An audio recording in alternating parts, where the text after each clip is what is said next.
Bonjour et bienvenue dans nos perspectives financières d'aujourd'hui. Rejoignez-nous aujourd'hui pour notre analyse du monde financier, des derniers événements, des dernières informations sur les marchés. Thomas va nous aider aujourd'hui depuis la salle des marchés.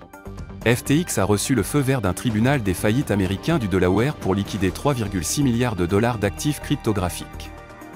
Solana, Ethereum et Apto sont les trois principales positions en altcoin de la bourse FTX en faillite. Le FTSE britannique a atteint son plus haut niveau en 6 semaines après que la Banque centrale européenne a signalé la fin de son cycle de resserrement monétaire, tandis que les mineurs de métaux industriels ont mené les gains après une flambée des prix du minerai de fer. Les actions des fabricants chinois de véhicules électriques ont chuté après que la Commission européenne a lancé une enquête sur les subventions chinoises aux véhicules électriques, aggravant les tensions entre l'UE et la Chine et incitant les analystes à mettre en garde contre des mesures de rétorsion. Les actions Apple ont augmenté de 1,0% lors de la dernière session.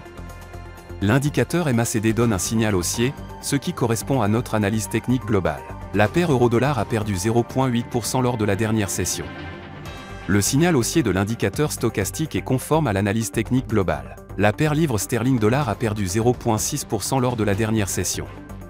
Selon l'indicateur CCI, nous sommes dans un marché survendu. La paire dollar australien dollar a connu une légère correction haussière lors de la dernière session, augmentant de 0,2%. L'indicateur MACD indique un mouvement baissier. La réunion ECOFIN de l'Eurozone sera publiée à 7h, les positions net NC de la CFTC du Japon à 20h30, la balance commerciale de l'Eurozone à 9h. L'indice de l'industrie tertiaire du Japon sera publié à 4h30, les positions net NC de la CFTC de la Grande-Bretagne à 20h30, les attentes des consommateurs en matière d'inflation de la Grande-Bretagne à 8h30. Nous espérons que vous avez apprécié nos perspectives du marché d'aujourd'hui. De la part de toute l'équipe, nous vous souhaitons une journée de trading productive. N'oubliez pas de nous rejoindre la prochaine fois pour toutes nos analyses des derniers événements et nouvelles sur les marchés financiers.